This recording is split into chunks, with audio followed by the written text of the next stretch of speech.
Hello everybody, welcome back. Today we're going to discuss a bestseller, The Loney by Andrew Michael Hurley. Now, I had grabbed this book as soon as it came out. As you can tell, this is I think it's the first edition hardcover, because I loved the cover and the cover quotes. So this is very much a review on, yet again, on the perils of judging a book by its cover, because even though The Loney is an excellent book and there is much to recommend about it, it isn't what I was sold. How do we feel about that? Okay, so what did I think The Loney was? So look at that cover.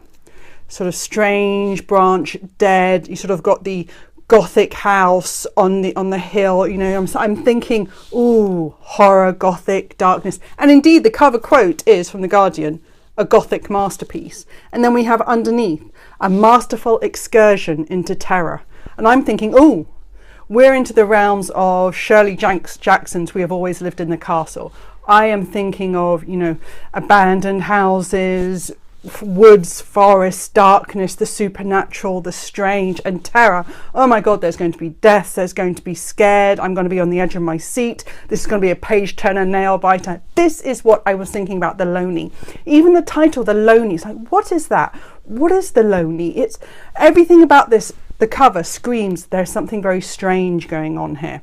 And indeed, even though there is much debate about what constitutes Gothic, a Gothic novel, you are looking for something that is a little supernatural. Everything's off kilter. Everything is a little bit otherworldly. That's what I was hoping for. That's categorically not what The Loney is. And that is a little jarring. So what actually is The Loney? Well, it's about the reminiscences of, he's now an adult, but the reminiscences of his childhood, of Smith when he was a teenage boy. He had an older brother who was mute, Hanny, and his mother was a devout Catholic who was obsessed with rituals and the Catholic faith, and every year would compel elements of her congregation in England to take a trip to the Loney, a really odd, abandoned, sort of odd stretch of nowhere on the English coast, where historically some kids had seen a vision of the Virgin Mary, and so it'd become a place that people go to for miracles. So she would drag up every year her two sons and some people of the congregation and the father of the church where she was, to go through these rituals to try and will on a miracle to heal her son, Smith's older brother Hanny, who was mute, willing him to speak, willing for a miracle from God to happen. This is a book about faith. This is a book about belief. This is a book about what we hold on to. The story is Smith's, but we're really looking at his mother. We're looking at what it takes for her to believe that, to either let go that her son is fine the way he is, or why is she holding on to this miracle? What is she willing onto? And why does she think that God is going to come in and make her son speak? And why would you go through these strange, odd rituals of these kids from ages ago having seen a Virgin Mary, and you think that water from a local rock pool is somehow going to heal your son? This is about why we hold on to these things. Does that necessarily constitute Gothic? Well, it sure as hell doesn't constitute terror. This is not a horror book. This is not a book of suspense. This is not a thriller. I've seen this sort of written elsewhere that this is a thriller. This isn't a thriller. It is a fascinating, intriguing drama about religious faith.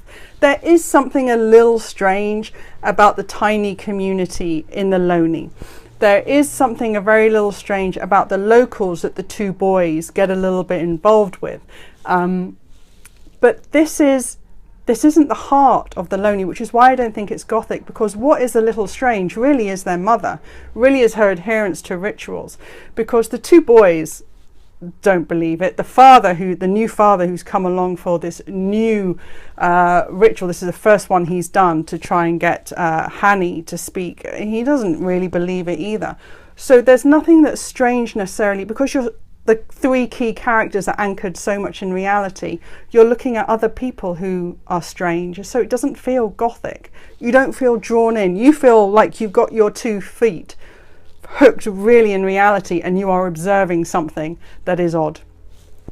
However, this is a page turner. It is fascinating watching the dynamics between Smith and Hanny's mother and her, the way she manipulates the other members of the congregation to come on this journey, what she wills them to do, and how she bends the will of this new, almost naive father in the Catholic Church to do as the previous father had done. The old father was a strict one. He followed all the rules, obsessed with the rituals and the clothing and the process and the endless repetition of hymns and prayers and chants, which the new guy isn't really, you know, he believes them to a point, but he doesn't believe that is the purpose of faith.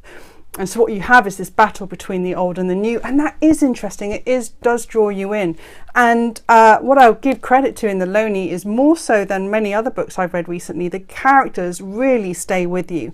Hanny and Smith, the central character himself, are really well drawn, as you can imagine. So is their mother, but also so are the reminiscences of the old father, the father who was obsessed with the Catholic Church, and the mysterious incidents that happened around why he's no longer with us. And you sense there's sort of a beginning to be a bit of unraveling. Will their mother finally unravel the way the previous father did? Did the previous father lose his faith and just think constantly taking Hanny to this shrine did not bring about a miracle? Did that break his faith? There's a lot of interesting things here, and I really enjoyed it, and I would recommend it. My problem is, it wasn't what I was sold. If you are looking for something that's truly Gothic, I would always recommend Shirley Jackson's We Have Always Lived in the Castle, because I think it's a masterpiece. This is not necessarily on that level in terms of Gothic and terror and suspense and all of that, and a thriller. This is a really intriguing domestic drama with themes of religious faith and guilt and sacrifice, because it does hold you on all the way through to a very surprise ending. But beyond that, there's a great sense of what connects these brothers and the sacrifice that one has made for the other, which is beautiful, and which I loved, that story of brotherly compassion and togetherness and comradeship in the face of a really bizarre community. Anyway, I'm waffling.